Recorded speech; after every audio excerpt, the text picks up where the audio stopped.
Tisztelt Hölgyeim és Uraim, Dear szeretnék ladies and gentlemen, very hearty welcome to everybody. At the beginning of such online broadcast, technical details, the clarification of the technical details is of utmost importance in order to guarantee success. So I would like to remind you that interpretation is available under the interpretation button, independently of the language spoken. There you can find your preferred language, which you understand, which you dominate, which you would like to listen the presentation to.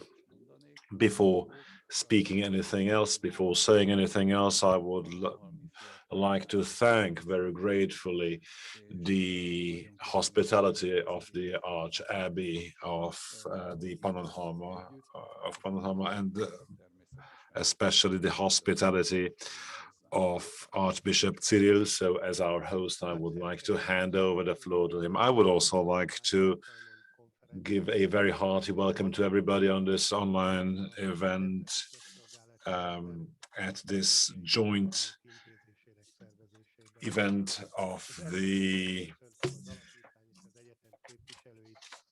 Otto von Habsburg Foundation and the University of Public Services of the Institute of Strategic Studies. So with Cardinal Koch, President of the Pontifical Council for Promoting Christian Unity, will also have an ecumenical conference tomorrow where Cardinal Péter Erdő, Tamás Gabinyi will also hold presentations. Our purpose with today's conference is that within the framework of the 52nd Eucharistic Conference, when the Catholic Church is concentrating on our country and especially on the Eucharist, and our Protestant brothers will also adjust their programs accordingly. So we should provide the opportunity for dialogue and common prayer. That is why this is an important conference with an ecumenic prayer. I am certain that the presentation of the Cardinal will also be of the interest of all the audience. We are very happy to host this event, and that the Cardinal can address this conference from our place. I hope this conference will enrich all of us, and hopefully this can make headway. Thank you very much for your attention. Thank you very much, Archbishop. And now I would like to hand over the floor to Rector András Koltay of the University of Public Service. Thank you very much. Archbishop, Prime Minister, President, Minister, dear guests, it is a huge pleasure and honor to be able to co-host this event in the name of the University of Public Service, even if the physical encounter is still to be met. The University of Public Service is a state institution, and as a state institution, it is obliged to keep religious neutrality in accordance with the constitution and the constitutional doctrine of Hungary. So there is we have the rightful question: what on earth does a state university have to do with the issues of the pathways when Christianity and state politics meet? In Hungary, the constitutional regime change of 1989-1990 had the huge milestone of getting rid of the slavery of ideological bonds, and the participation of Christian movements, organizations became free again. One of Hungary's tragedies is that such public Christianity was at that time in Europe already dying out. It was on the downturn, so Hungary could not play a part could not use any model after the fall of the Iron Curtain. Still, the place of Christianity had to be established within Hungarian society, within the Hungarian everyday life, according to our own ideas, according to our own mentality. This was a much harder task than by adopting already existing models. And of course, the phenomenon that was already happening in Europe or already had a disadvantageous effect on Hungary. The relationship between Christianity and political life during these past 3 decades became even more difficult, even more complicated. This has its symbolical milestones, well graspable examples,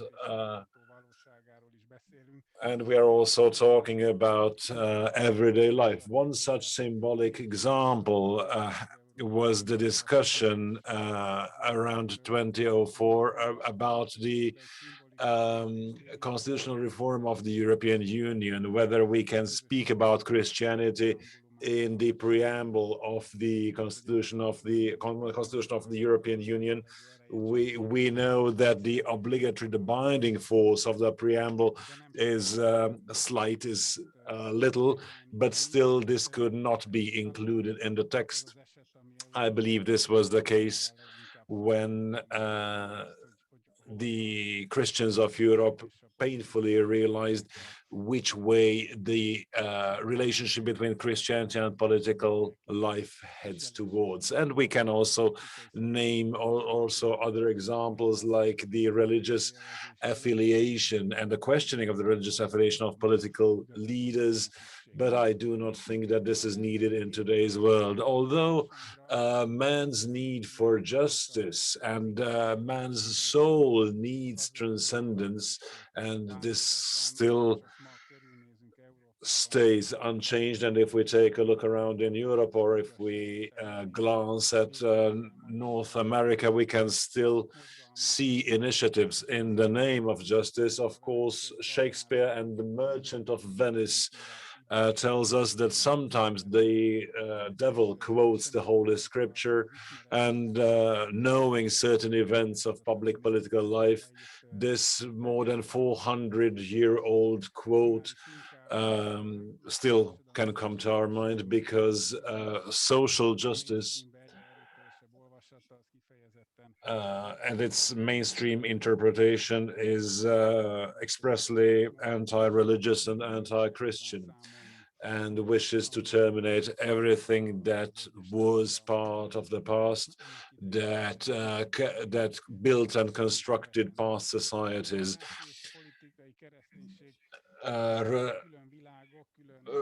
Religion and politics are two different worlds, two different sets of norms. The Christian person concentrates on the inside, concentrates on God, whereas politics shapes public life. But these two worlds should not be completely torn apart. Politics always often refers to Christianity and to Christians. It is part of social obligation, being part of social life.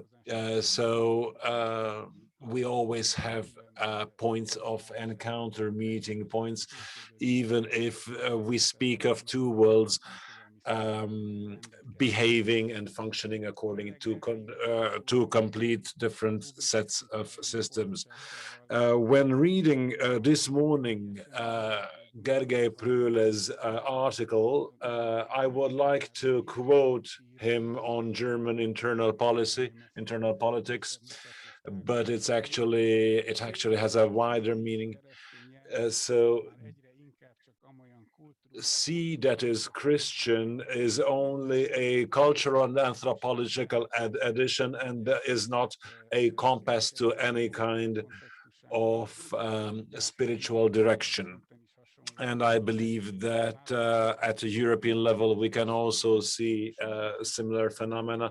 Christianity, in very many terms, becomes a kind of a means of communication and a kind of secularized tradition, which is basically contradictory to its aspirations, to the will, to the intentions that characterized and created Christian religions and congregations. It is very hard to judge which way this path would lead us.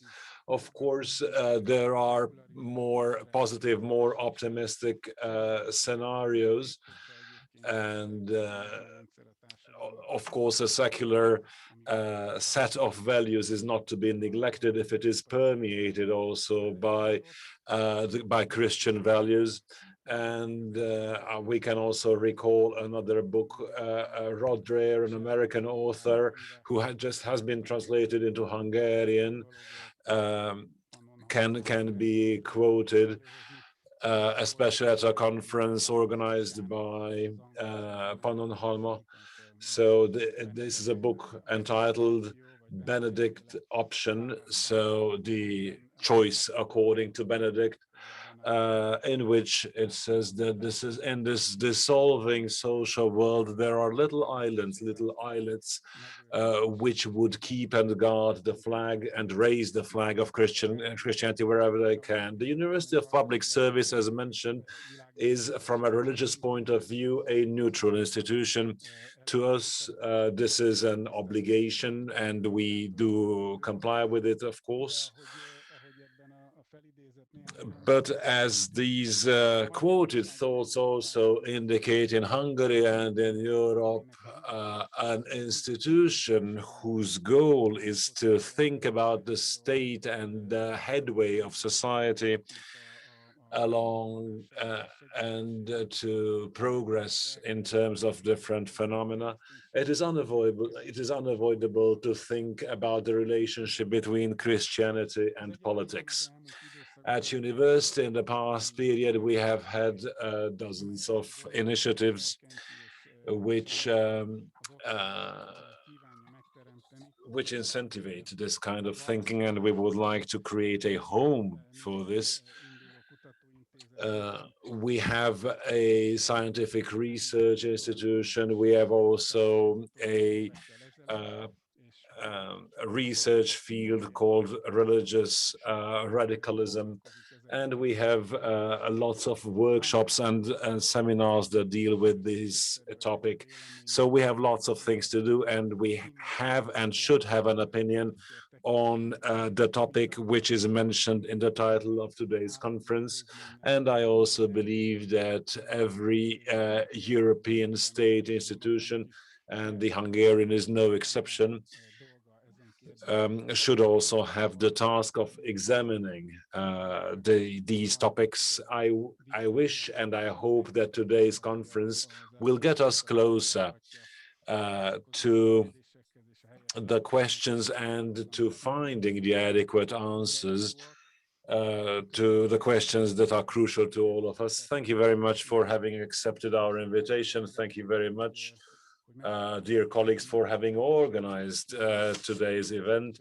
And hopefully we will be able to have lots of similar talks and conferences, a deep conversation in a good mood, as much as it is possible in current circumstances. Thank you very much for having listened to me. Thank you very much for your kind words, Rector. And now I would like to also speak a few words as an introduction to the conference. Dear Archbishop, Rector, Cardinal, Minister, Prime Minister, Bishop, dear guests in the online field and beyond. In a few weeks, in the past few weeks, there will be a lot of conferences on the future of Europe, and articles will be written on this subject. The question is this just the usual urgency and rush towards the topic, stumbling from crisis to crisis, or just another chapter of the EU? Or is there really a lot of trouble surrounding us? Undoubtedly, there are many fault lines along the old continent: geostrategic, economic, social-political. The pandemic is also overwhelming us in the last 1 year. People are suffering existential fear, both literally and economically. And this raises the question even more emphatically, where the force lies that can provide protection against these dangers. where is the force that provides us spiritually and practically with assistance? As a result of the epidemic, we can see that there are a lot of problems on the European level. There is a rush towards stumbling towards coping with the problems that are arising, and nations are failing in this respect. Some countries, such as Hungary, has acquired Eastern vaccines and are in a better position than other countries because of the Union's failure to acquire vaccines. This is a good situation because we can be together more freely today, and we can think together online with the special opportunity provided by Pannonhalma. In the name of Saint Benedict, one of the patrons of Europe, we can connect theologians and politicians from the Holy See, Netherlands, Hungary, and France. In 1986, Otto von Habsburg wrote a work entitled The Christian Rebirth of Europe.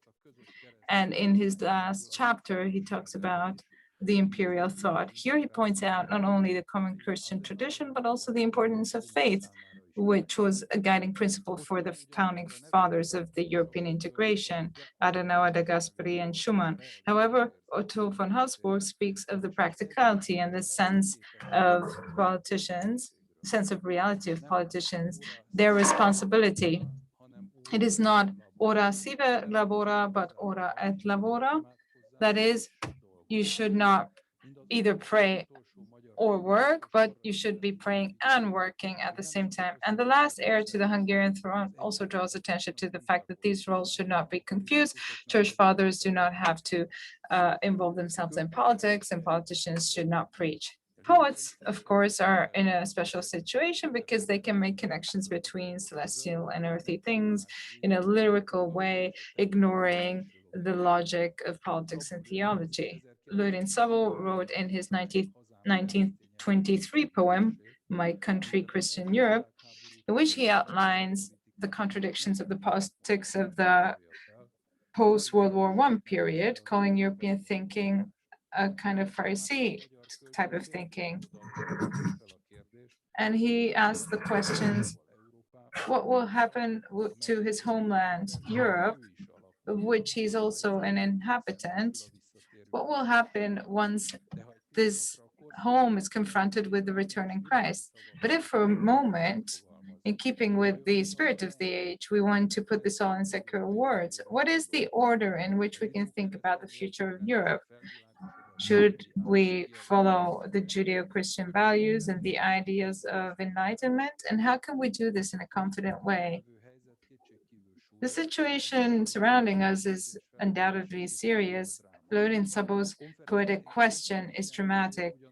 At the same time, the aim of our conference is not only to draw attention to the raised index finger of God in connection with the discourse of the future of Europe, as a kind of warning against the European mainstream that tends to neglect our Christian roots, or to hold accountable European politics for neglecting Christianity. Our goal instead is to provide a meaningful exchange of views on the ideological foundations of our continent and the connections between Christian faith and politics in the modern world, doing so in a modern way with modern language. And this is perhaps even more difficult now that we're organizing this online and not holding the conference in person. Last year, the National University of Public Service launched a course to prepare young professionals to work in the European institutions called the Europe of Nations program. These are supposed to be practical practitioners, young technocrats. And it is very important to raise constant awareness among these young people towards the realities of Europe, to talk about historical perspectives, visions, and plans for the future, and to come into contact with experts, theologians, politicians, who can help these young people understand circumstances and to navigate this world. So thank you to all of our speakers for accepting our invitation. Thank you to the Archabbey and the Archbishop of Pannonhalma for their hospitality, for the organization. Thank you to Katalin Novák, Minister Katalin Novák, who is an important part of the Hungarian government in implementing this spirit in the Hungarian government. And thank you, Prime Minister Balkenende, with whom we have carried a lot of discussions and where I became convinced that Christian democratic politics, Protestant Christian democratic politics plays a huge part in the shaping of the European integration. And thank you to Matthieu Rougé, Bishop of Nanterre, who has made extremely important experiences with which he is now making great contributions to the issue of the relationship between politics and theology. Thank you again to the Abbot of Pannonhalma, and thank you to all of our guests for sharing in this conference with us. I hope you will enjoy it. And now I would like to give the floor to Kurt Koch, Cardinal Kurt Koch.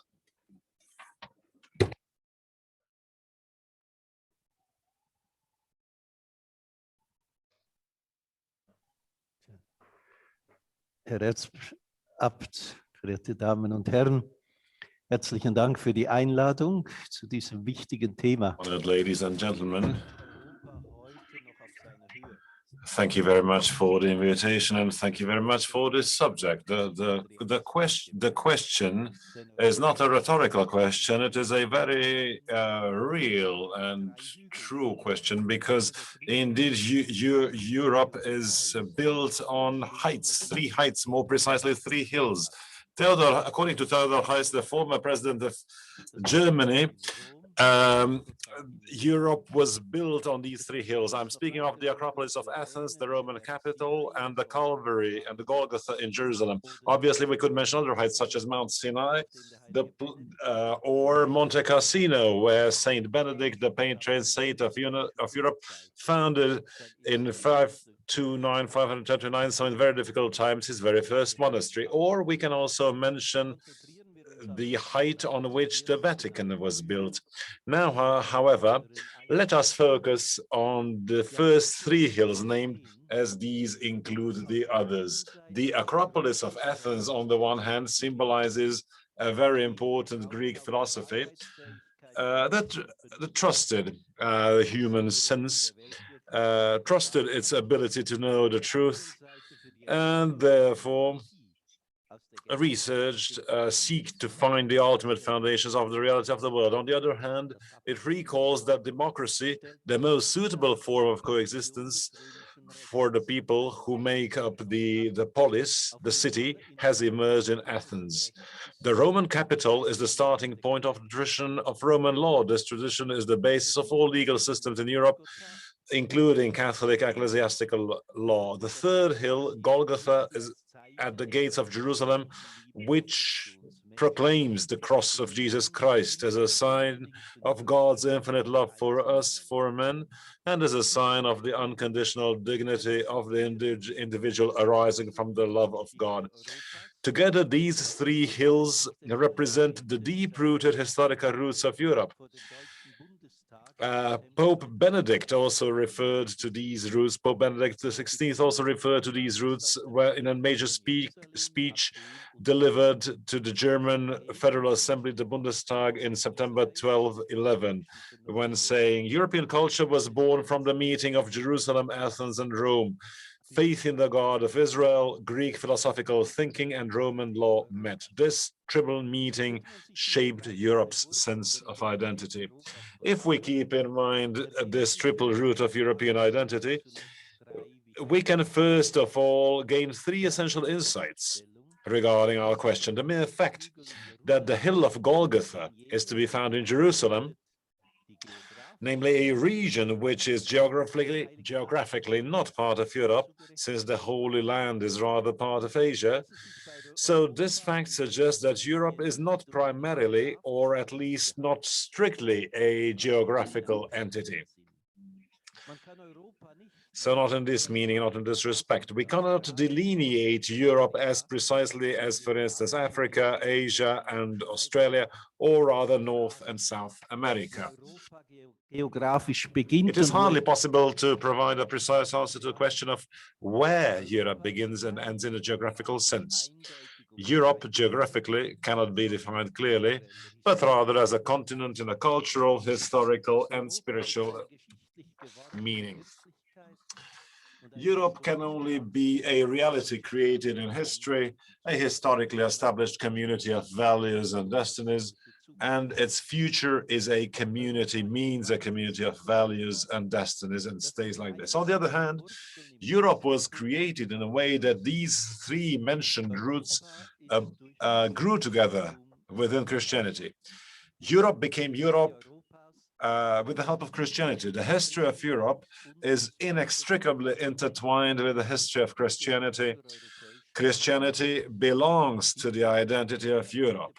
This fact can be encountered by anyone who crosses Europe and, say, travels from Estonia to Gibraltar.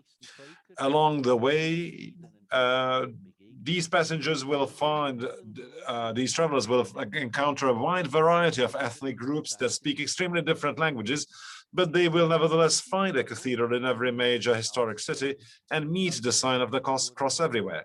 So anyone who has even minimal knowledge of European history cannot deny Europe's Christian roots. So therefore, it is very understandable that the image of Europe having a soul, and that the soul of Europe is the Christian faith, has become customary. This image has already been used by the former president of the European Commission, Jacques Delors, and in his big speeches in Strasbourg in 2014, Pope Francis also recalled the same when he emphasized that Europe needs to rediscover its soul.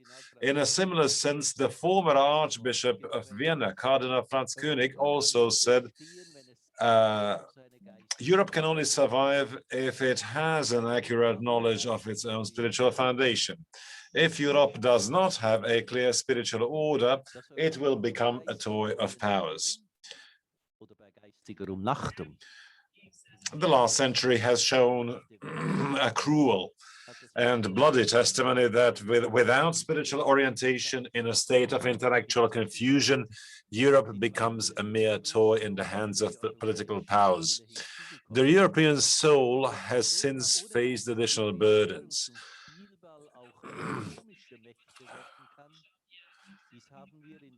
In recent years, especially during the Great Depression, we have drastically experienced that Europe can also become a toy for economic powers. And this experience has been deepened by the corona crisis to an extent not seen before. Europe also faces cultural challenges. We can think of the millions of refugees coming from different other cultures and religious backgrounds. And as successful inculturation and integration is only possible on the basis of one's own identity and the associated binding values, Europe urgently needs to reflect on the solid and resilient foundations of its very identity.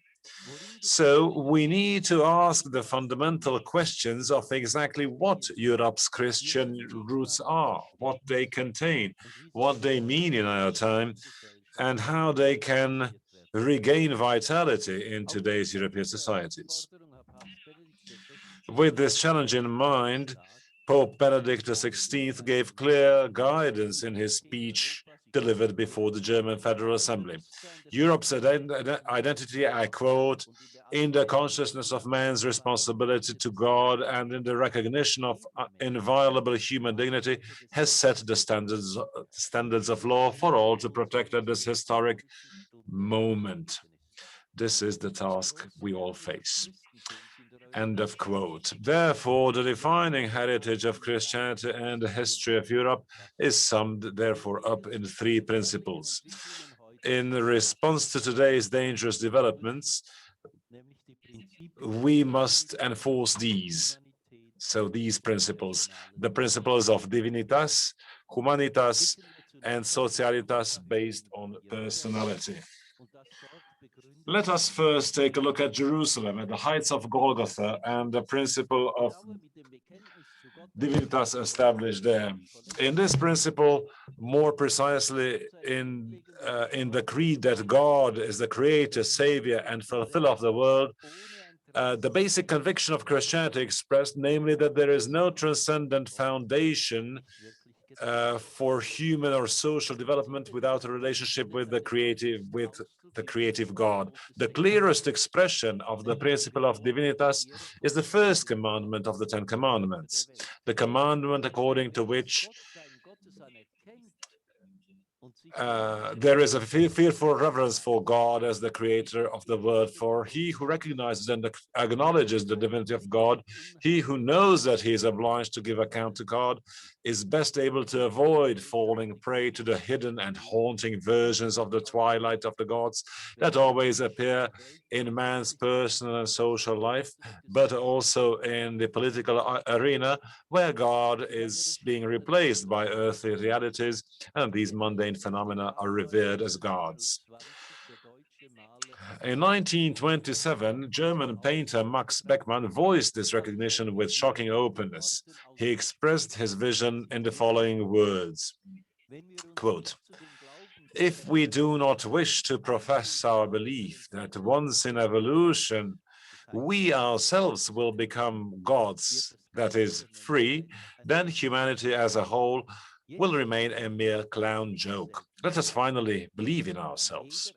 Each person is responsible for the evolution of the whole, for us to become gods ourselves. We cannot rely on anything but ourselves.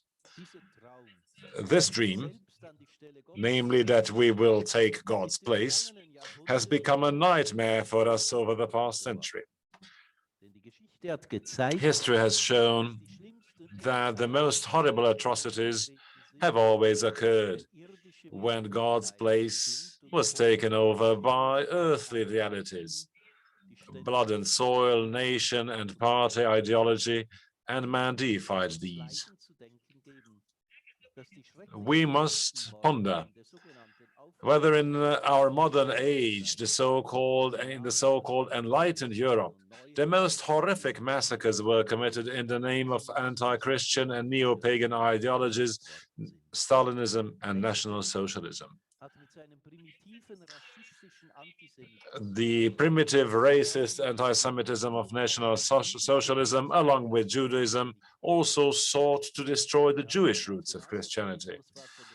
Nazism was driven by the conviction that the Christian faith, especially the Catholic faith, was a Jewish and Roman degeneration of the exceptional Germanic essence from which the German people must be freed in order to reinforce the miserable humiliation of man, which Christian humanity could achieve in order to recover the greatness of Germanic genius. The very essence of the distorted ideology of National Socialism really manifests itself when we perceive it as when we also examine, when we perceive it as a pseudo-religion, and we read, for instance, Goebbels' published diaries in which he writes of Hitler the following, quote, "The leader is deeply religious but utterly anti-Christian. He sees Christianity as a symptom of decline, a branching out of the Jewish race, and an ability to divert the water that feeds it. He hates Christianity, which turned the free and healthy ancient temple into a gloomy cathedral with Christ crucified in pain inside it." End of quote. In this awful sense and extent, the 20th century justified the basic premise of the Christian faith that if humanity is not based on divinitas, then if it is not based on the deity of God, then it will transition to bestiality before we even realize it.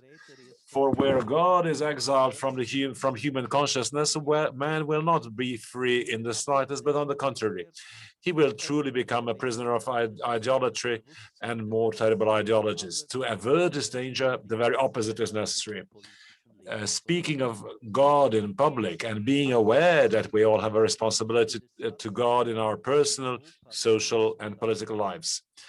Given the tragic history of 20th century Europe, we regret that the preamble to the Reform Treaty of the European Union did not take into account the conviction of the founding fathers of the new Europe. So I'm thinking now of Konrad Schumann, Robert Schumann, Alcide de Gasperi, and Jean Monnet, namely the conviction that the destruction of the European landscape after the terrible reigns of terror, the reconstruction of Europe can only be successful if Europe looks back on its own origins, its roots, and at the same time evokes its Christian roots. This was not the case. There was no binding reference to God's transcendence in the drafting of the mentioned preamble. This is also unfortunate because even in an religiously neutral state, there is room for mentioning God, not of course in terms of invocatio Dei, that is calling on God for help, but in terms of nominatio Dei, that is naming God. As the preamble to a constitution does not refer to God in order to oblige citizens to a particular conception of God, but seeks to express that the state, by retreating to its own secular boundaries in a self-limiting way, as Karl-Heinz Menke, the Catholic, also says, the individual with his dignity is not for the state, but it is vice versa. It is the duty of the state to protect and ensure the rights of each individual citizen. This is why, and for this very reason alone, every state should explicitly distinguish itself from God and thus see itself as something relative. Instead of declaring European politics being accountable to God, the preamble of the European Union omitted both a reference to God and also an acknowledgement of the Christian roots of European identity.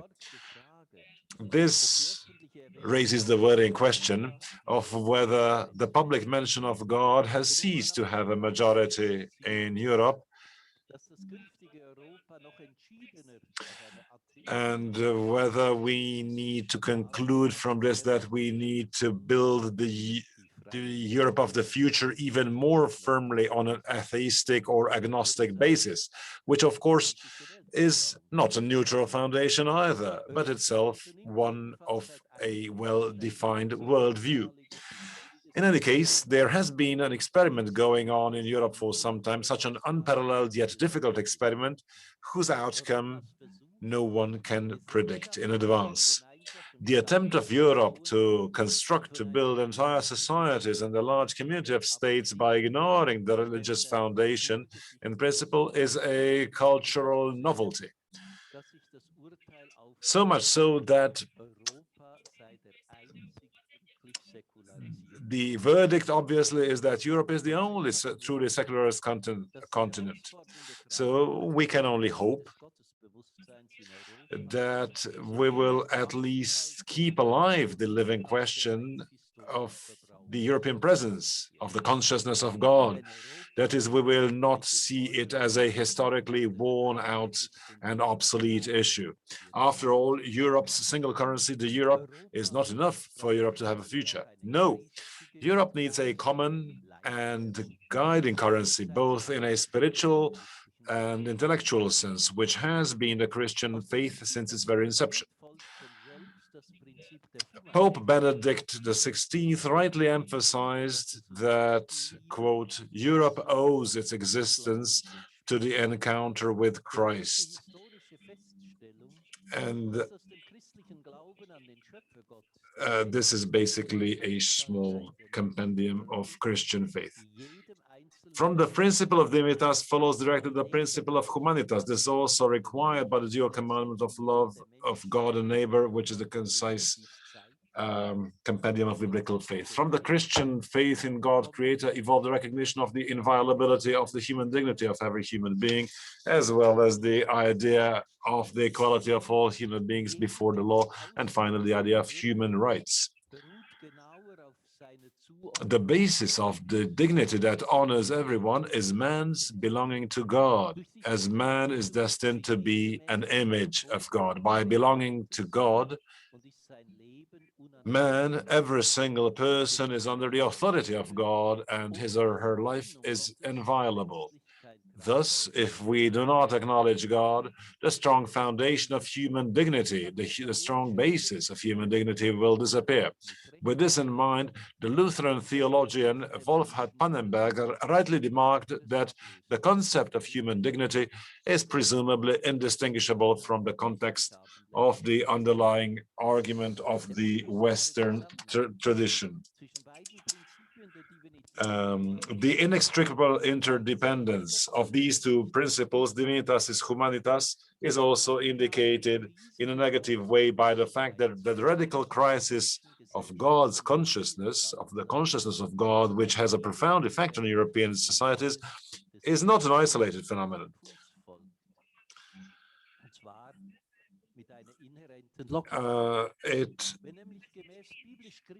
Man's dangerous crisis follows it closely, because if according to biblical or Christian beliefs, man is the image of God, whom God protects as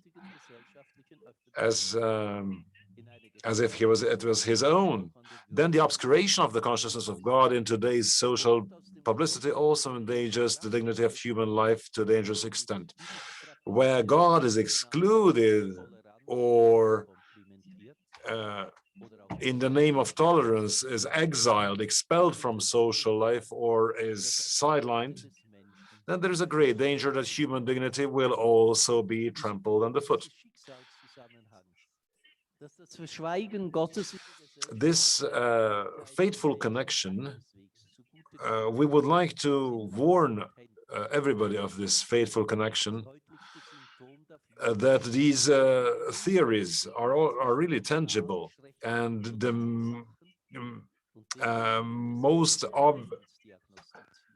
and there's a disproportion between the protection of human life.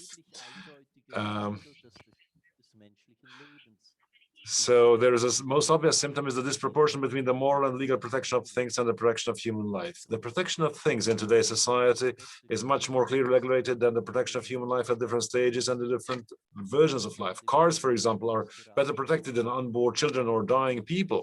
So we have to agree with the thought-provoking remark of Paul M. Zulena, a Catholic pastoral theologian, who said that we would be really lucky today if, quote, if we came into the world as a car, end of quote. In addition, even taking into account the anthropological revolutions brought about by the rapid developments of the biomedical sciences, it is easy to believe that an ethical response to these huge challenges is no longer sufficient, but this requires a theological response in the strict sense.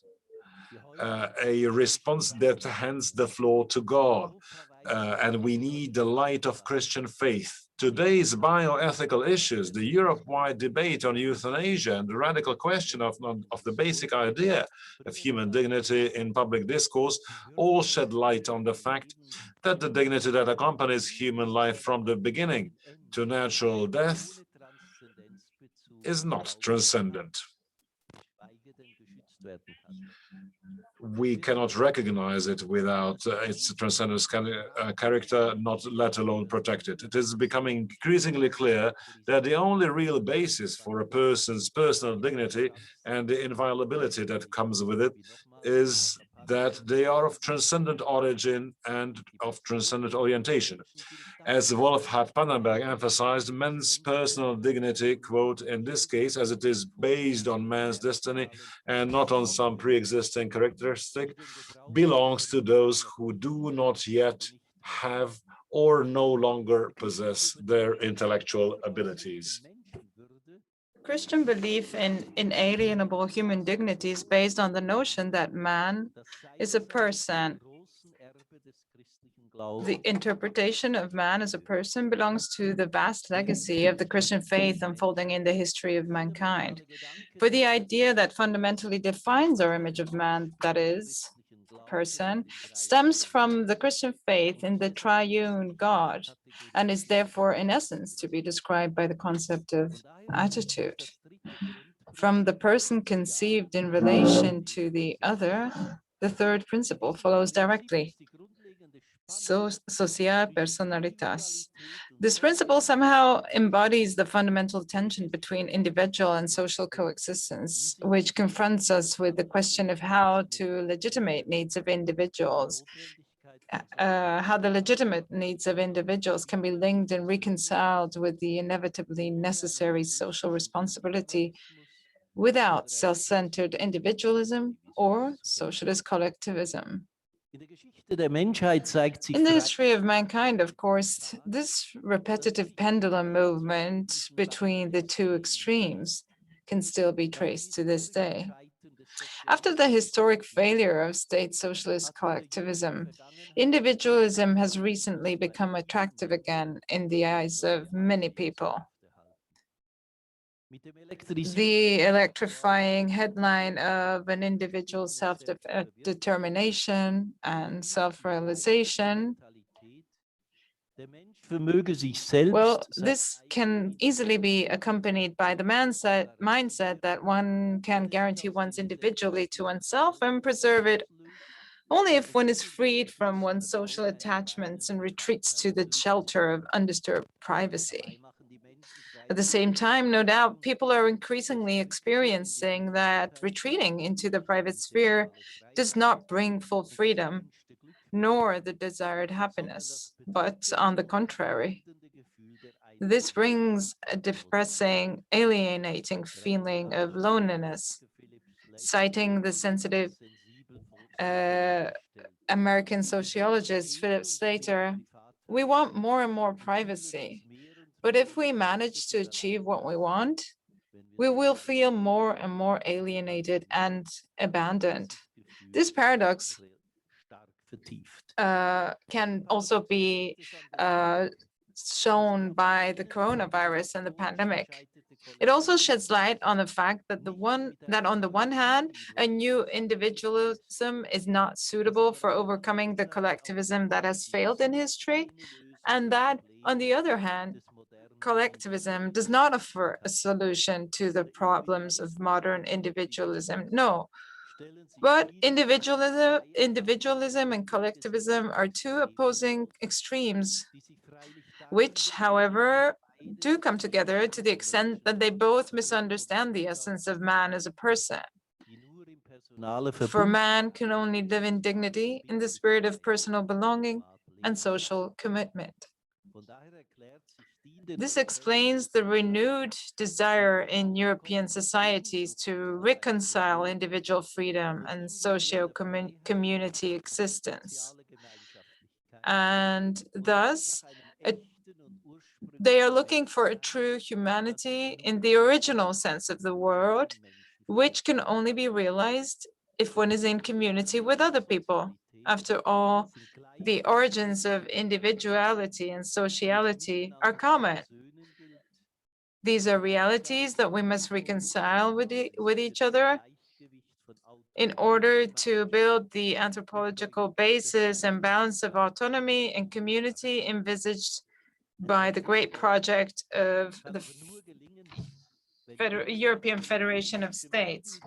This project, of course, can only succeed if, in addition to abandoning the idea of egoistic individualism and socialist collectivism, The freedom of individuals and the need for social responsibility are united by the communicative freedom that bears the honorable name solidarity.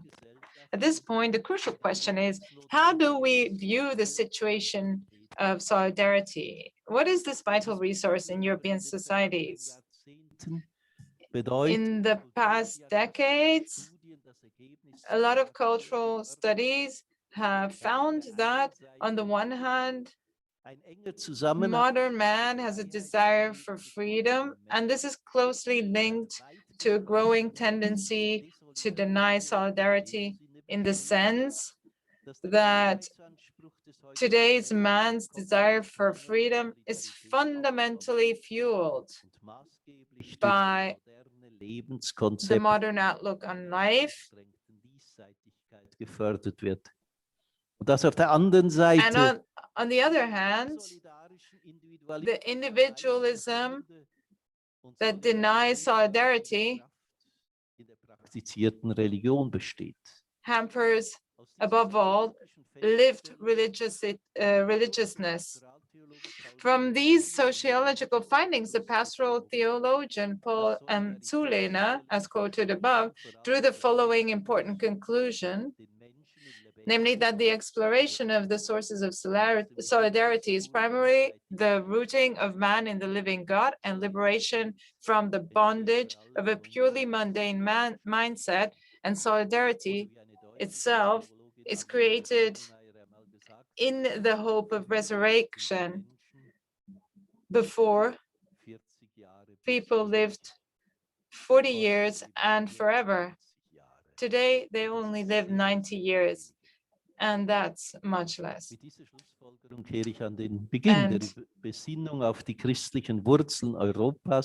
this conclusion quoted above takes us back to the beginning of our reflections on the Christian roots of Europe and makes clear that our three principles, divinitas, humanitas, and socialitas, are inextricably linked. But it is at this point that we're faced with the question, how can Christian roots and basic values that they convey be implemented in today's European societies, which have a self-understanding of secularity and are therefore committed to being liberated from religion in general? I think this is one of the primary challenges for Christians, first and foremost, to represent all this in Europe today. Thank you very much. Hálásan köszönjük. Thank you very much, Cardinal, for your presentation. Én gondolom, hogy nagyon fontos az, hogy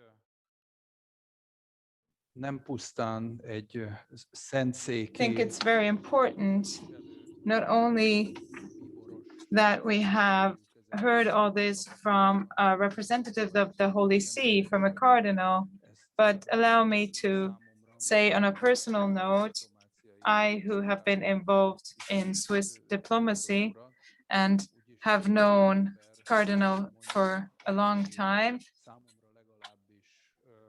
Cardinal is someone who, from the perspective of integration, is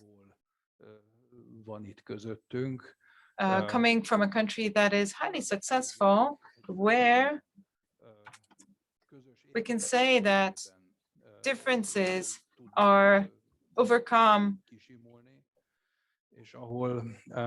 from a perspective of common values, and consensus and seeking for consensus and concordance is part of the polity, meaning that people are trying to think with a common mindset and with a common heart. So therefore, we thank you, Cardinal, for your important and valuable words. And I would now like to give the floor to Katalin Novák, who is the Minister for Family Affairs in the government.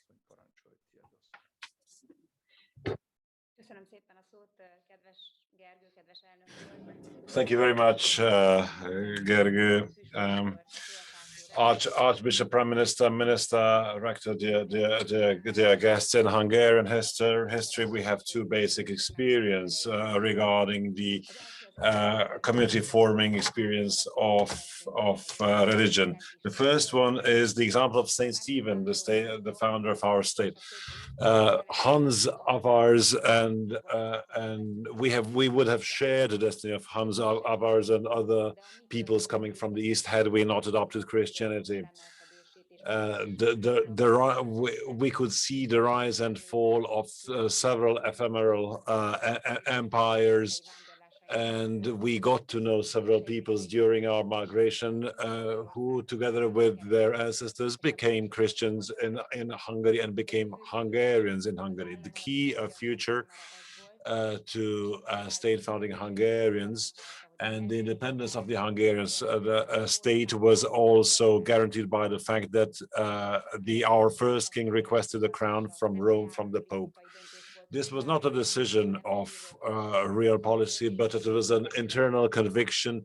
It was a personal expression of faith, and his admonitions written to his son is also witness thereof. And I quote, "For those who act falsely or do not complete faith with good deeds nor do adorn it, as faith perishes if bereft of deeds, they will not rule honestly, nor will they have a part in the eternal reign or crown. Whereas if you are securing the shield of faith, you also wear the helmet of salvation, for it is with these spiritual weapons thou can fight against your visible and invisible foes." Of course, as a consequence of Saint Stephen's decision, not every Hungarian pagan became Christian, but the school foundation of the Benedictines and the rules according to which every 10 villages had to create a village, and the system of bishoprics permeated and keeps permeating our mentality, our way of life, our thinking. And it is probably not accidental that it was this dynasty that provided most saints to Europe. The biggest, the other important turning point of the Hungarian nation is in the 16th century, the Ottoman conquest, when Hungarians found refuge in Protestancy. As in the case of Germans, the first complete translation of the Bible created a national language and also provide a deeply biblical interpretation of life. The gist of biblical interpretation was that the same way that God punished the Jews with biblical prison, the same way Hungarians were punished with Ottoman rule. But Israel was also offered salvation, and Hungarians will also get rid of the Turks if they renew the church and if they end power authority. This idea is completed by a third. Due to secularization, this is not interiorized the very same way by every Hungarian, but the religious attitude of Hungarians is shaped, and this experience is the following. The 40-year reign of communism was survived by the conviction of Christian mentality. If this was enough to survive communist dictatorship, then it should suffice also to keep us in faith in the dictatorship of libertinism, considered to be wrongly liberty. We Hungarians, we Europeans do not have Christianity as a choice, but as predestination. We have been quoted Pope Benedict XVI and Robert Schuman also said that Europe will either be Christian in the future or will cease to exist, because as Cardinal Koch also expressed, Europe is more than a geographical unit.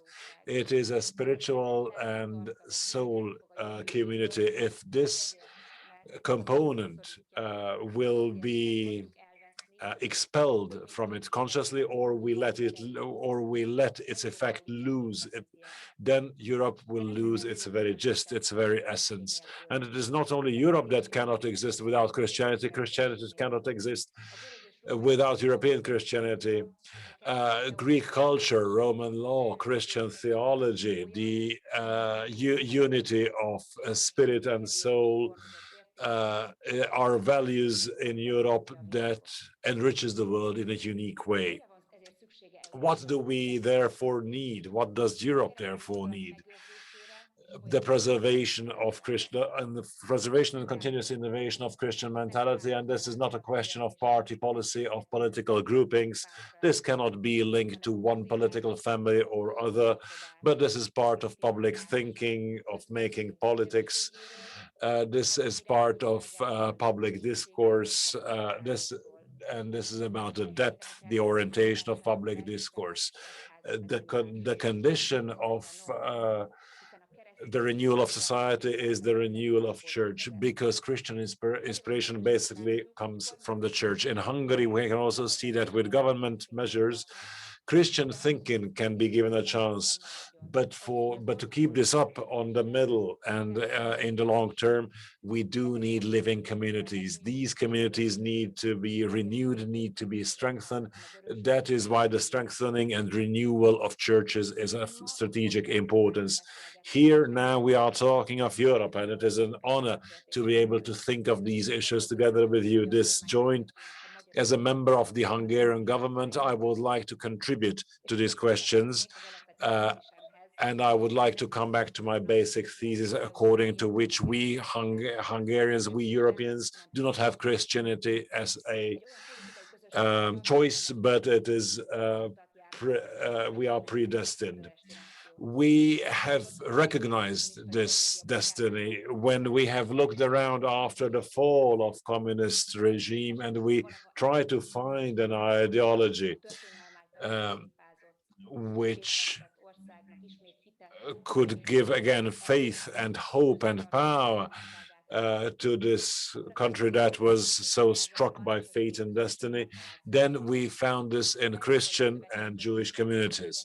And the recognition that our 2011 Constitution expresses, and I would like to quote, we confess that after the decades of moral fall of the 20th century, we need spiritual and renewal. We consider this to be a process, and the government uses several measures. I would like to inform you about some of these measures.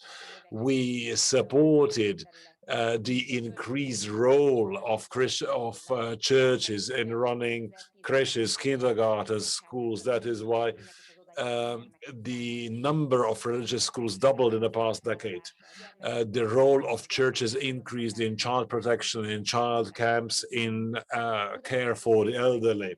In Budapest, we have one of the largest Jewish communities of Europe, and this Jewish community has a school institution from kindergarten to university. In public education, we have ethics, we have theology, religion.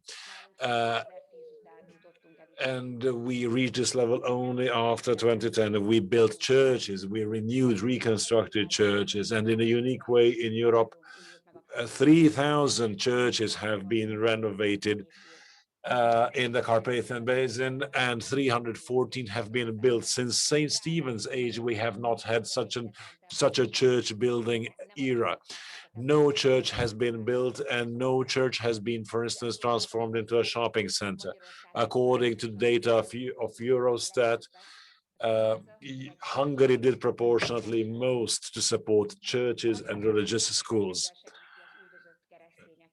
The Hungarian government supports Christian refugees. We created the subsecretariat responsible for Christian refugees, whose task is to provide swift and necessary help to all Christian communities that are being persecuted, and to any kind of victim of humanitarian crises. Via this subsecretariat, More than 170 projects have been supported in 5 regions, 45 countries, and 51 million euros have been used for this purpose.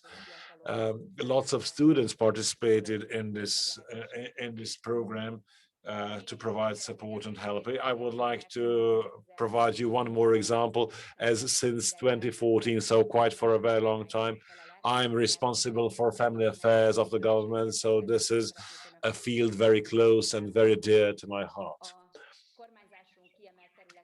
A highlighted area of our government is assuming and supporting families with children. Child support was troubled in the past decade, so 5% of our GDP, which is a world record, is used for this purpose.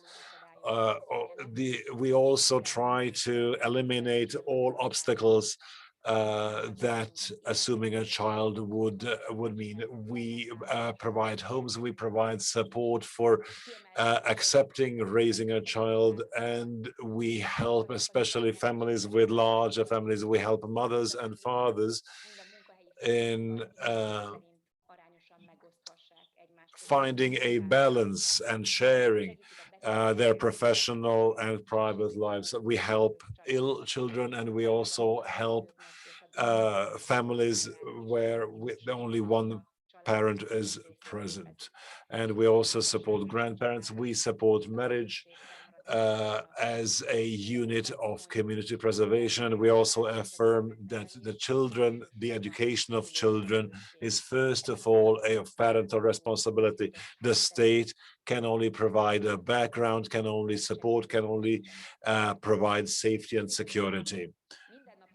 And while in the area of everyday life, this Christian strengthening has occurred, as I mentioned, via the help of the churches, via the help granted to Christian refugees, via the help given to families.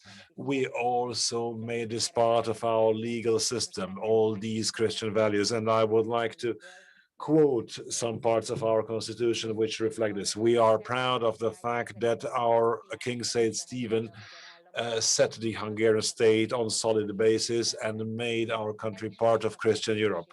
We admit that Christianity has a role in preserving our nation. We respect the different religious traditions of our country, the cultural self-identity of our country, and the protection of our Christian culture is responsibility of all state entities. I would like to add one more sentence to this. All this, of course, does not mean that the state would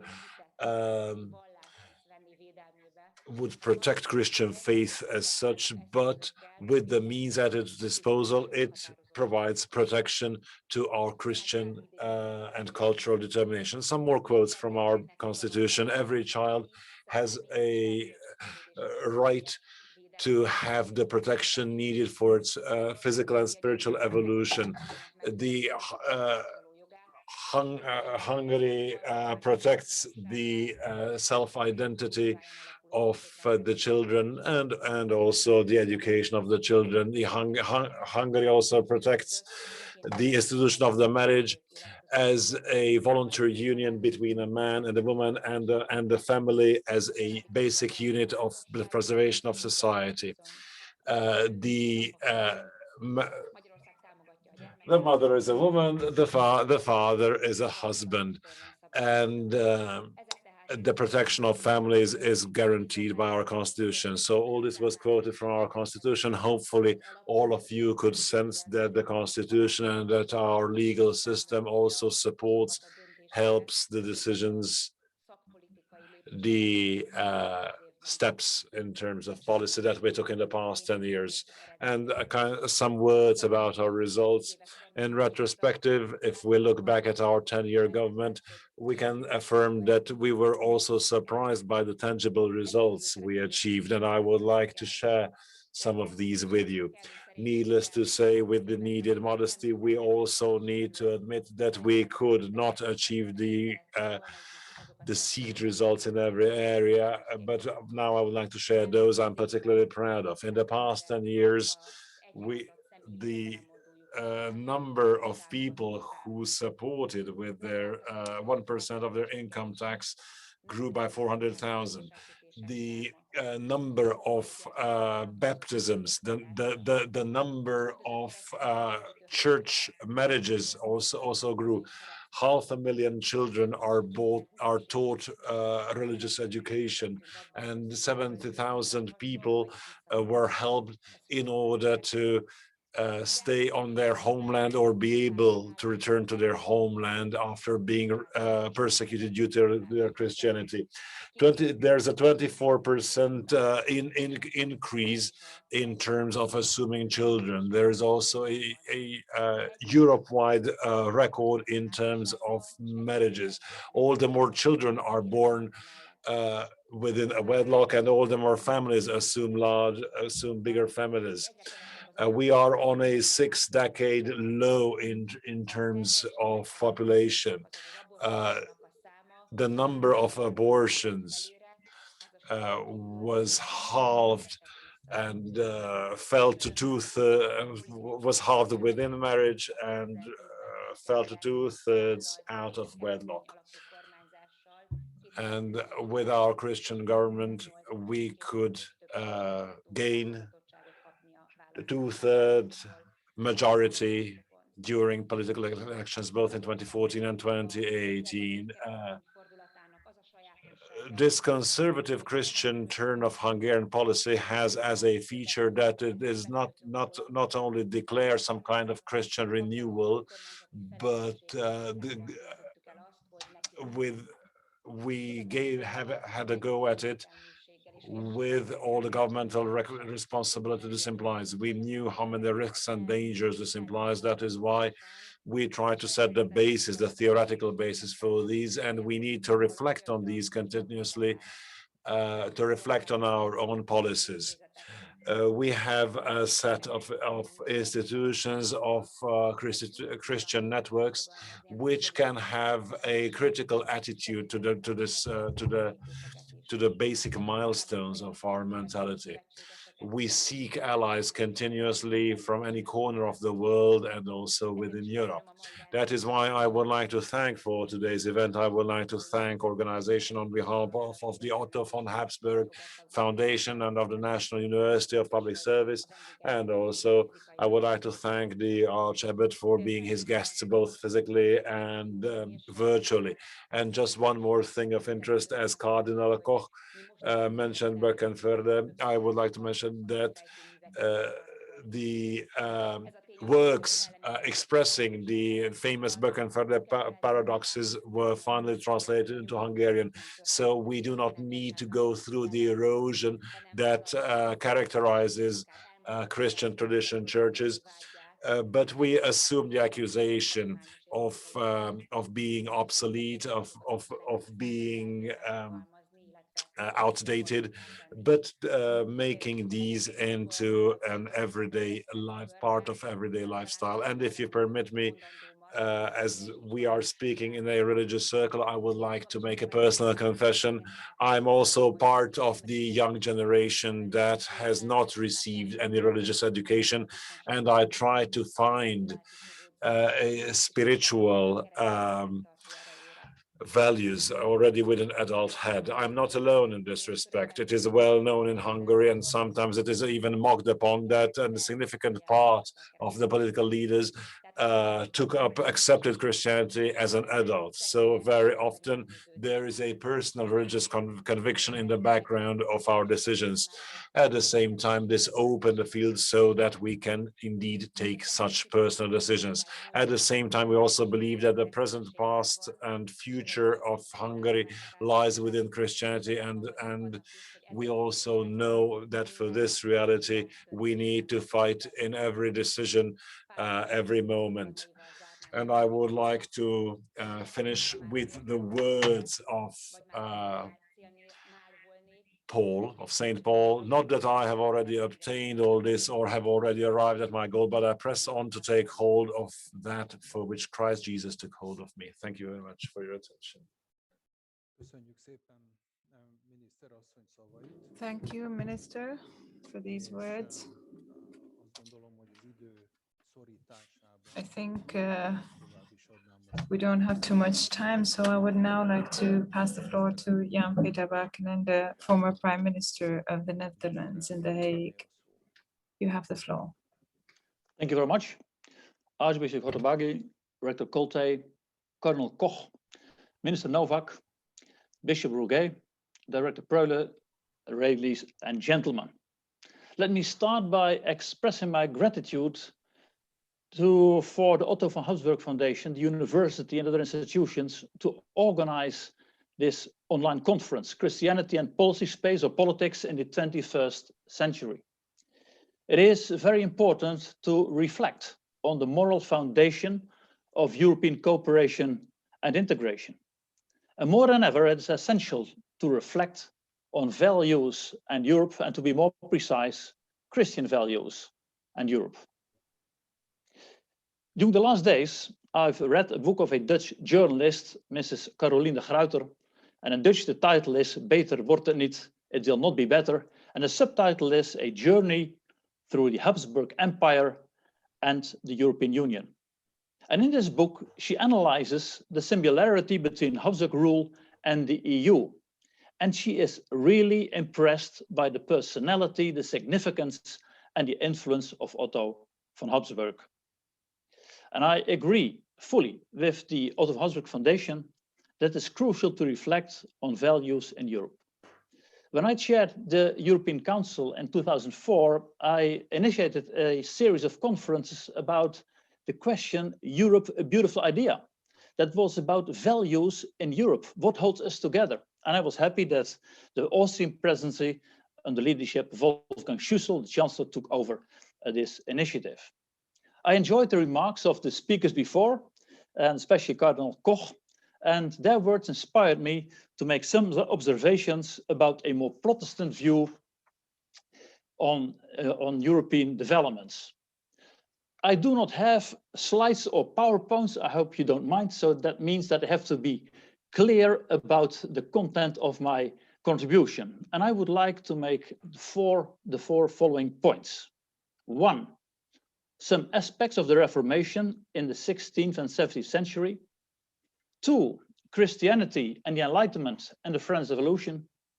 3, Roman Catholic and Protestant answers to the societal issues at the end of the 19th century. And 4, and that's the most important part today, Christian values and 21st century challenges. I hope you can agree with these 4 points.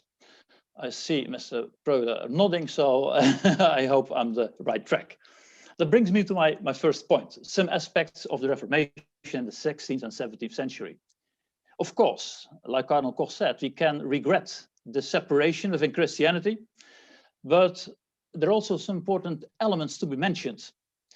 Martin Luther clearly underlined the concept of the responsibility of each human being, the direct relationship between God and human beings, and the view on the organization of the church and society. The Reformation contributed to the thinking about the freedom of religion, and having many occasions. I refer to the Peace of Augsburg in 1555, that was with the principle that each region should have its own religion. I'm from the Netherlands, and you probably know about our 80-year war with Spain, that was also about religious freedom. So many things have been passing in the last centuries. And this is not an easy debate, but it is an essential debate because this is about plurality in society. Of course, you know about the thesis of Max Weber, who wrote about the Protestant ethics and the spirit of capitalism. And of course, you can have different opinions about it, but in any case, it says something about the relationship between religion and the economy. So you also have, and like Cardinal Koch said, Christianity inspired other people as well. For example, if you talk about humanism, also there you could see the influence of Christianity. Erasmus, for example, well known in the Netherlands and elsewhere, is also about humanism, but also in relationship with Christianity. So if you talk about the past, we see some key elements: Christian inspiration, responsibility, plurality, and social and economic implications. That brings me to my second point: Christianity and the Enlightenment and the French Revolution. I refer to the book of Katalin de Gruyter, and in that book he can read that there are fundamental differences between Habsburg and the French Revolution and the Enlightenment. The Enlightenment was the expression of the ultimate freedom of the human mind, the fundamental choice for scientific innovations, and the destruction of old powers and institutions. And the French Revolution was about the citizen, le citoyen, organized within the state. And it implied a radical attack on institutions like church, nobility, and traditional societal organizations. In the Habsburg view, according to de Gruyter, the French Revolution was horrifying. A member of the Habsburg family, Marie Antoinette, Queen of France and the daughter of the Empress Maria Theresia, was killed. And Maria Theresia, a conservative Catholic, did not subscribe the spirit of the Enlightenment. And these developments of the Enlightenment and the French Revolution had influence on the societal, scientific, and economic developments in the 19th century. There was an attack on Christian values. There was room for economic liberalism. And there was clearly a focus on the state and the citizen. Not everyone agreed. Of course, you know about Alexis de Tocqueville. He was in the United States, he was in America, and he wrote the book, Democracy in America. And he said that in America, you could find a lot of societal initiatives. He called it pouvoir intermédiaire, mediating structures, that people are working together. So he was not completely in favor of the state on the one hand and the individual on the other hand. So the Enlightenment and the French Revolution were not the best moments for Christianity and the Catholic and Protestant churches. And that brings me to my third point. I hope, Mr. Prőhle, that I'm still on the right timetable. Yeah, okay, thank you. My third point. Roman Catholic and Protestant answers to societal issues at the end of the 19th century. And let me start with a reference to a famous Dutchman, Dr. Abraham Kuyper. He was a theologian, he was a reverend, but he had influence on many domains. So let me explain it a bit. In 1879, he founded the first political party in the Netherlands, the Anti-Revolutionary Party. It was a Christian party, but against the spirit of the French Revolution.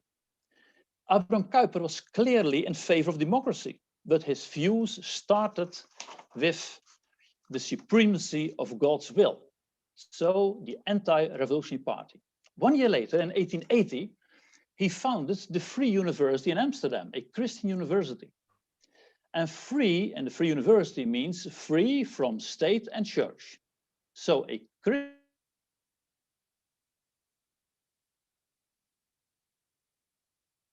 university, but independent from state, called sphere sovereignty. And sphere sovereignty has to do with the recognition that societal institutions have their own freedom to act and have their own responsibilities. In all these domains, God is present, but you have to recognize the sovereignty of those institutions. And also the state has to recognize this freedom and responsibilities of societal institutions. 1891. In that year, we had the first Christian Social Congress in the Netherlands. And Kuyper delivered a keynote speech. It was a terrible time. People suffered. And what happened? This Congress was about the big social issues of those days. Inequality, suffering of people, poverty. And Kuyper said, a fundamental critique is necessary, a critique on society. And he spoke in terms of critique on the architecture of society. Abraham Kuyper worked closely together with Roman Catholics. And I must say that cooperation between Protestant politicians and Catholic politicians, and also the Catholic Church, had a significant influence on the organization of Dutch society. And Kuyper also, so he was active in the church, in the university, he had his own newspaper, he had a political party, and also he became prime minister between 1901 and 1905. He was also internationally active. He clearly had connections with the Karoly Gaspar University in Budapest, and in Princeton in the United States, he delivered his stone lectures on Calvinism. I mentioned the year 1891. It was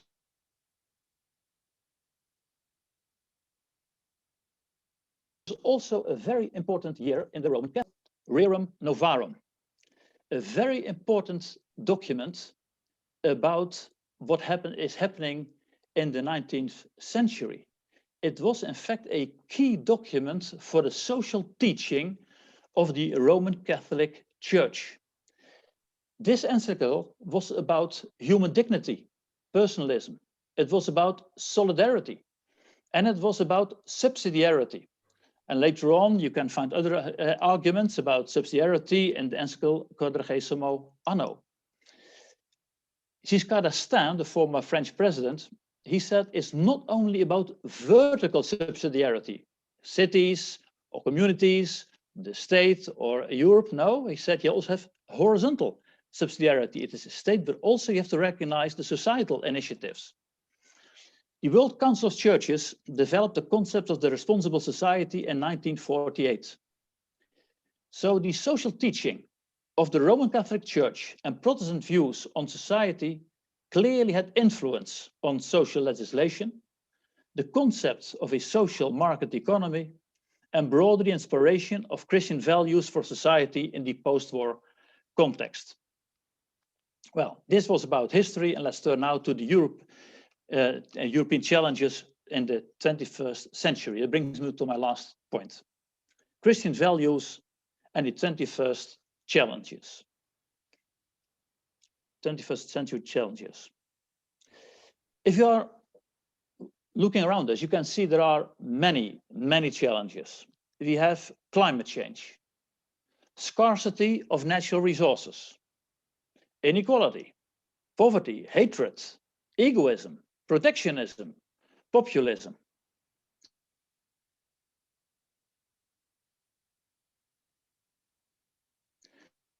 And the question is, do we really, if we talk about Europe, you can say the first wave of integration took place in the end of the 40s and the 50s of the last century. This should never happen again. And then people like Schumann, Adenauer, de Gasperi, Monet and others, they started thinking about how can we have a new concept of Europe. That was the first wave of European integration. The second wave took place in the 80s. The second wave took place in the 80s when people discovered, yes, we have a customs union, but we do not really have a single market. We need a free flow of goods, persons, capital, and services.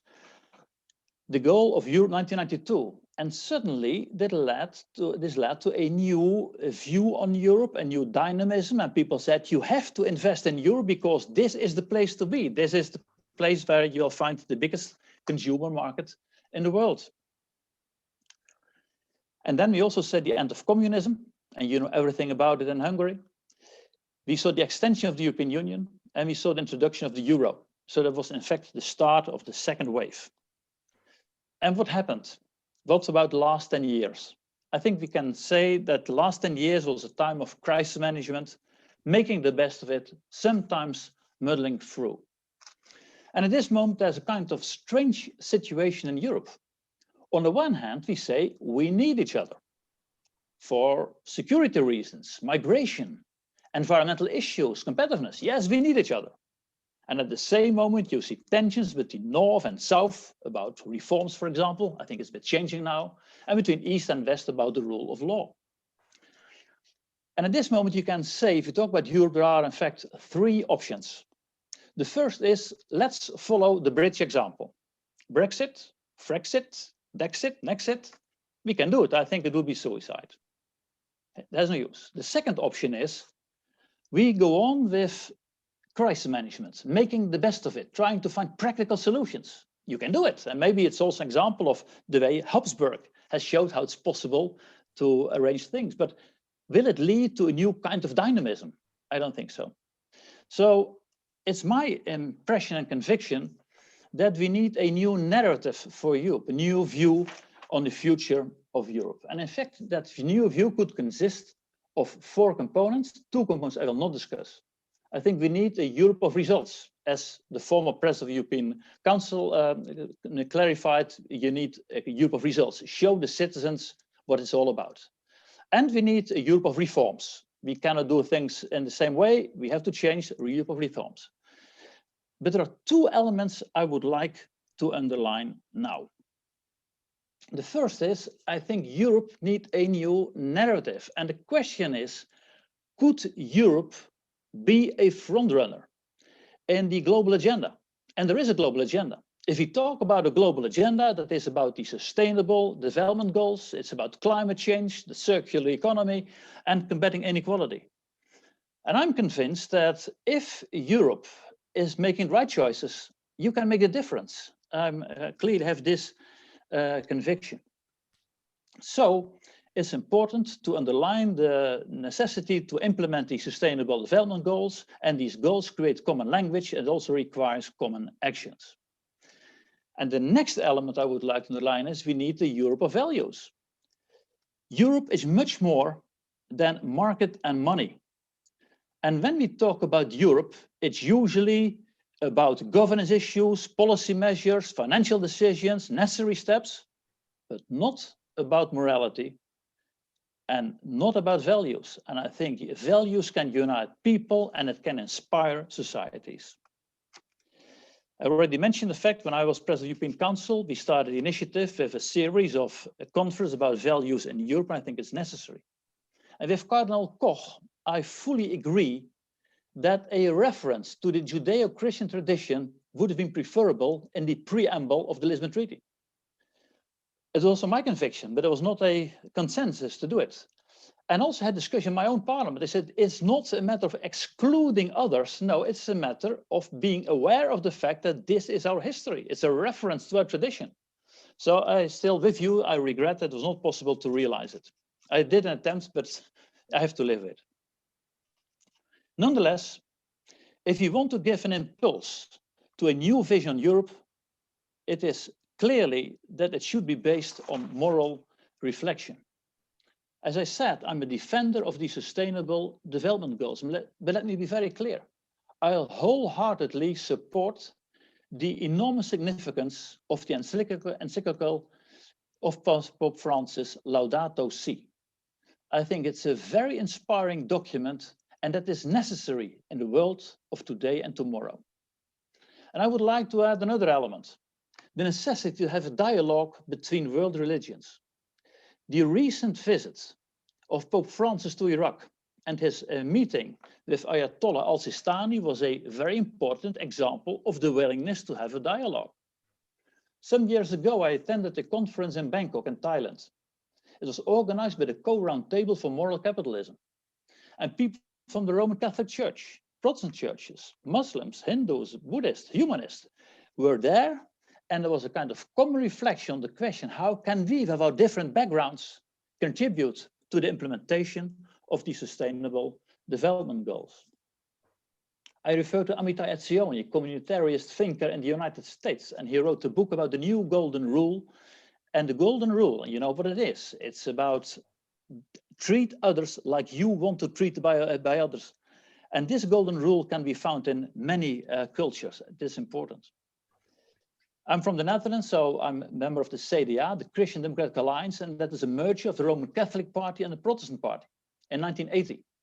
And I must say the common reflection on the social teaching of the Roman Catholic Church and Protestant principles made it possible that we could unite on our basic principles like public justice, differentiated responsibility, solidarity, and stewardship.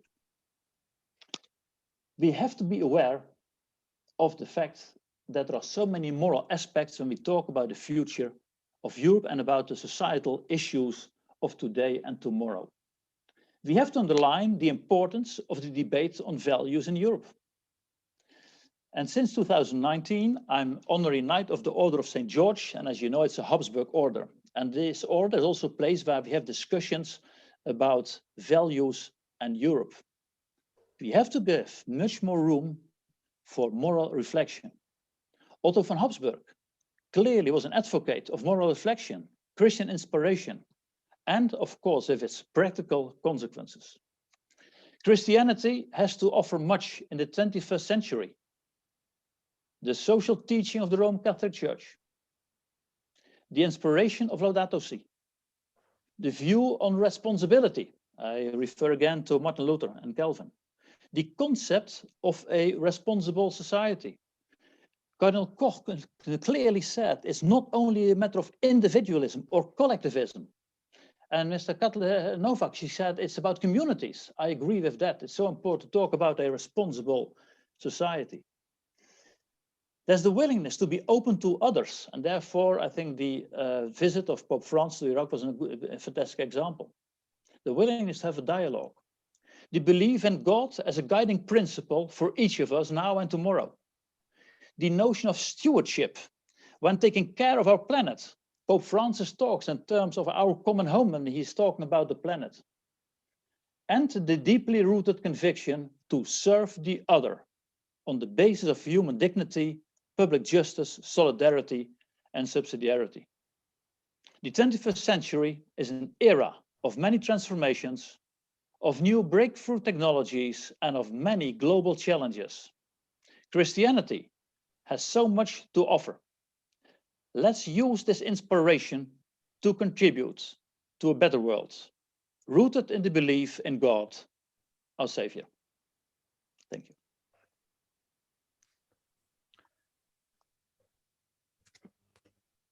Köszönjük szépen, miniszter úr. Thank you very much, Minister. Thank you very much, Prime Minister, Az inspiráló for gondolatokért. the very inspiring thoughts.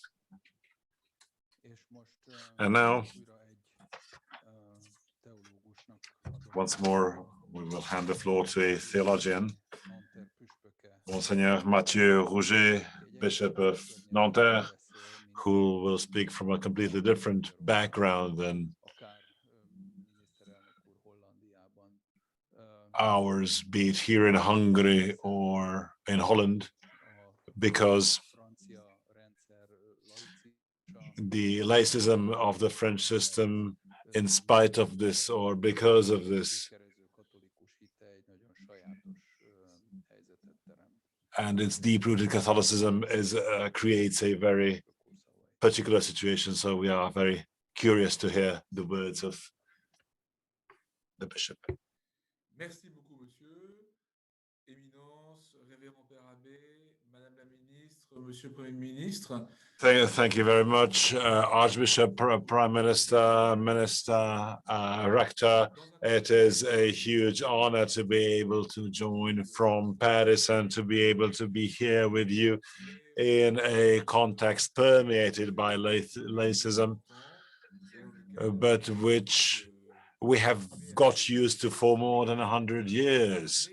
And the church can still thrive very well in this context together with its spiritual nourishment.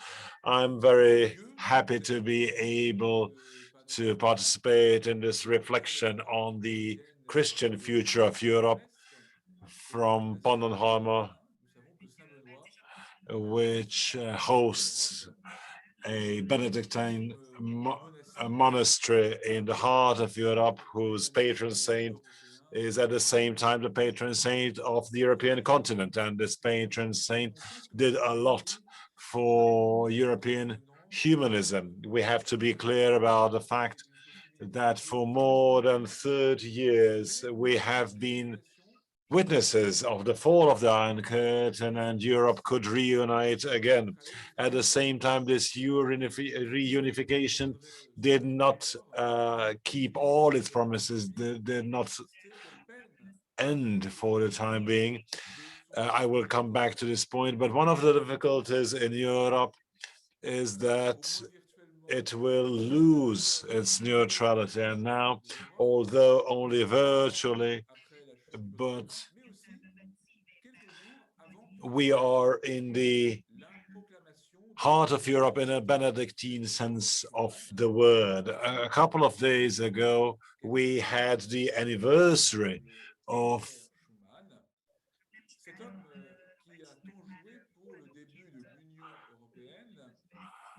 Robert Schuman being able to, so we are able to greet Robert Schuman as a beatified person. He wrote his name into European history, basically, and for sure, several of his texts will be translated into Hungarian. He was not only a man of faith, but also had a very good view of the world, well, a vision of Europe and the world.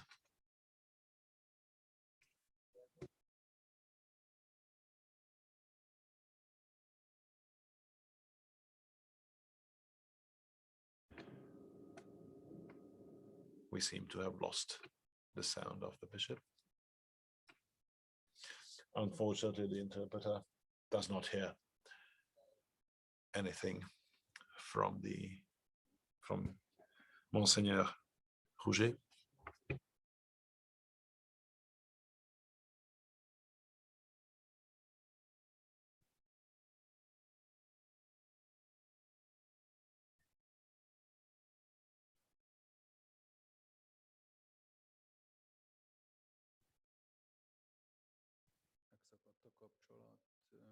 We seem to have lost connection with Bishop Rougé.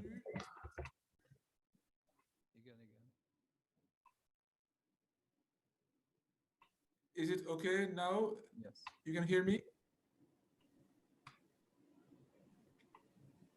Yes. Je peux parler? Ok. Donc d'abord, la question christologique. So first of all, let's see the Christological issue.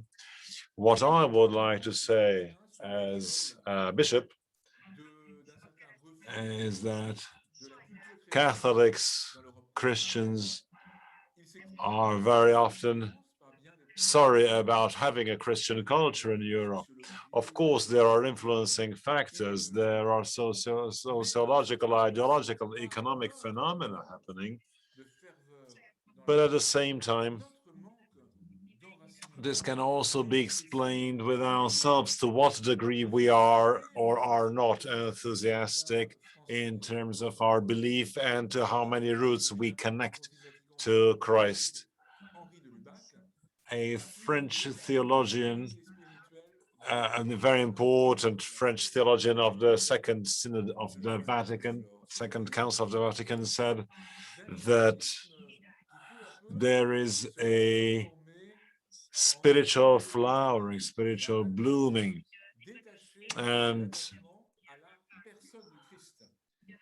apparently this would become a very wide ideological field sphere, but at the same time distances itself from Christ, who created all this ideology through his death and resurrection. And this also leads to the theological question of French Christianity, also raising European questions at the same time. Very often we lament, especially when talking about the European Union, when speaking about the bureaucracy, the technocracy of the European Union, and very often we have the impression that although different agendas find their way during legislation, but at the same time, this means much more a threat than a service to democracy. At the same time, I have the impression that there's also a risk that the church itself would become only an institution. Pope Francis himself also affirmed several times that he becomes a slave, a prisoner to an institution where reflection, introspection, making headway is all the more difficult, so the church is becoming all the more fragile, and the very Christians contribute to the weakening of Christian unity and to being exposed to a threat of technocracy or bureaucracy. I believe that for Christians, for churches to be able to contribute to the European construction, be it a social, political, or economic dimension, it is of utmost importance that we renew our idea about Christ as a Redeemer. Since the crisis situation, we have been talking continuously of the need of saving lives, of the need to save vulnerable people. And after all the quarantines, lockdowns, and limitations and hindrances, impediments, of course, we need to save people. But what does saving a life actually mean? What does it mean if we save people who are vulnerable, fragile, and are in a difficult situation? Again, due to the epidemiological situation, the human being as an entity and the question of human dignity also occurred. This is an area, it is a field where the question of salvation remains present. The ecological crisis, we're also talking about this because our planet also needs to be saved. But how do we save our planet if we do not save the individual, the human being?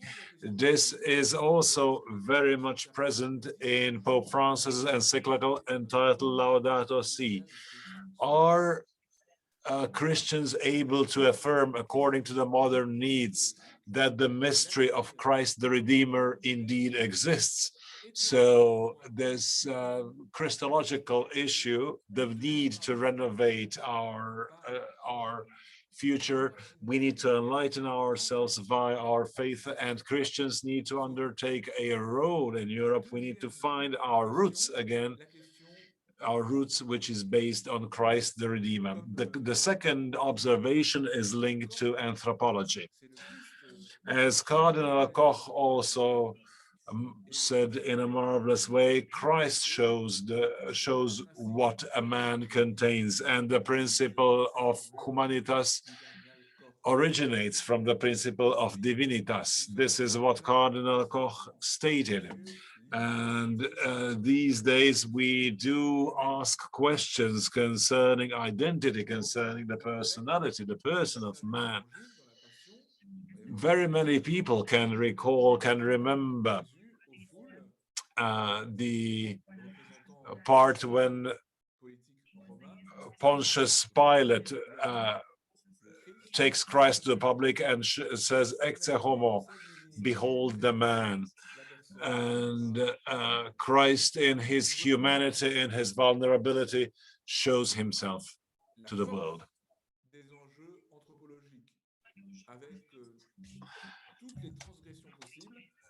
Anthropologically, today's situation is very much at risk. We can speak about bioethics. We can speak of any issue, any question that arises. Pope Francis also addresses these questions quite a lot, and we also need to mention migration. We would like to open the doors towards the human condition, towards transhumanity.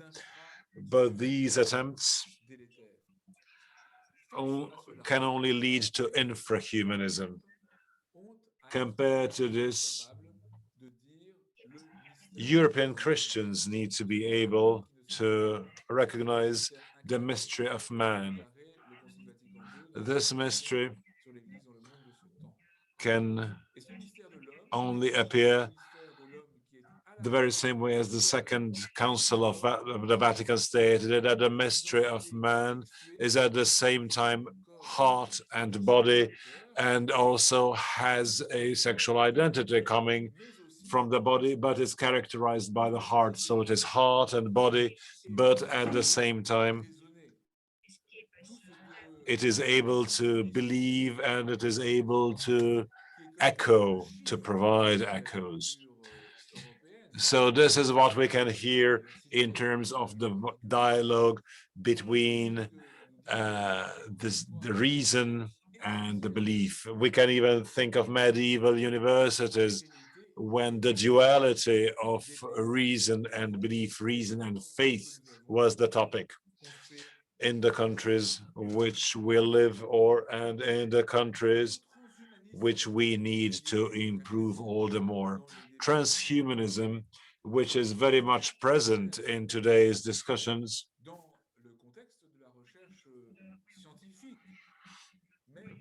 we very often place this in a context that it is the subject of scientific discussions. At the same time, if we consider Dante, if we consider the transhuman shape, how can the transhuman condition be complete in eternal life? But transhuman aspirations are and tendencies are so strong in Europe or even in North America and China, where we can observe similar phenomena. So true, real transhumanism, if it was considered, indeed, then we could arm ourselves indeed against transhuman ideologies. So it is Christological, ecological, and the question of transhumanity. So I'm not watching all these issues from far away. As a person responsible for ecumenism, I can see it also from close up. So we indeed need to contribute to the future of Europe. Of course, it is very important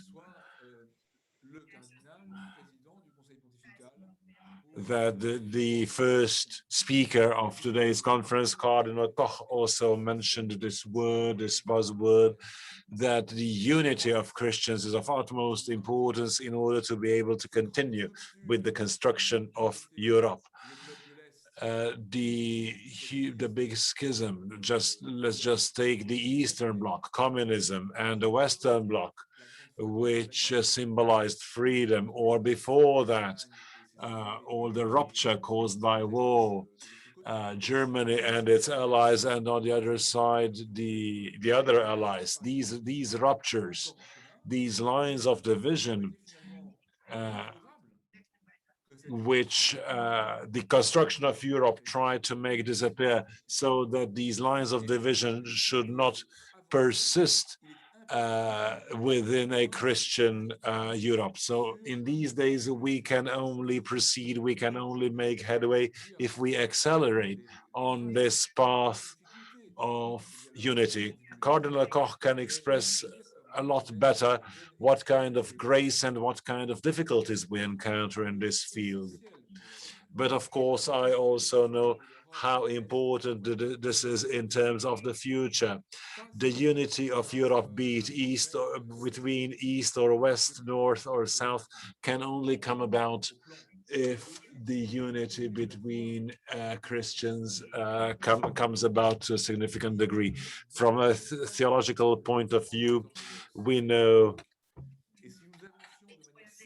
that there is no difficulty which could not overcome even between Orthodoxies, Protestants, and Catholics. So surely something will happen that will abolish this rupture within Western Christianity, be it between Catholics and Orthodox Catholics and the Reformed Church. So we need to provide a platform to all these issues, but we should not enter demagogical discussions. We need to inspect the roots, the bases of these issues from a Christological point of view. So I'm very sensitive in this respect, and I would like to finish off by saying that the patron saint of Europe, Saint Benedict, and we also need to mention St. John Paul II, Cirill and Method, who were Eastern theologians. And I would also like to add that we have 3 further patron saints in Europe, women, from north to south, Saint Bridget of Sweden, Saint Edith Stein, and Saint Catherine of Siena.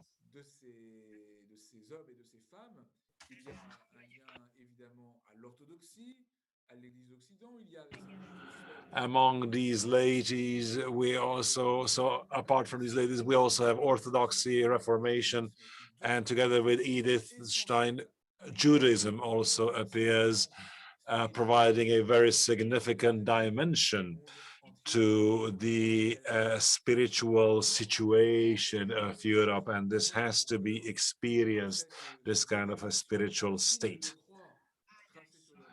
I would like to finish off with a blessing, with a sign of the cross, as we can see, consider Europe from north to south, east and west, men and women, who from a spiritual aspect can be different, but still make up a unity. And we Catholics need to assume our responsibility in the vitality of Europe and in promoting the vitality of man. Thank you very much for your attention.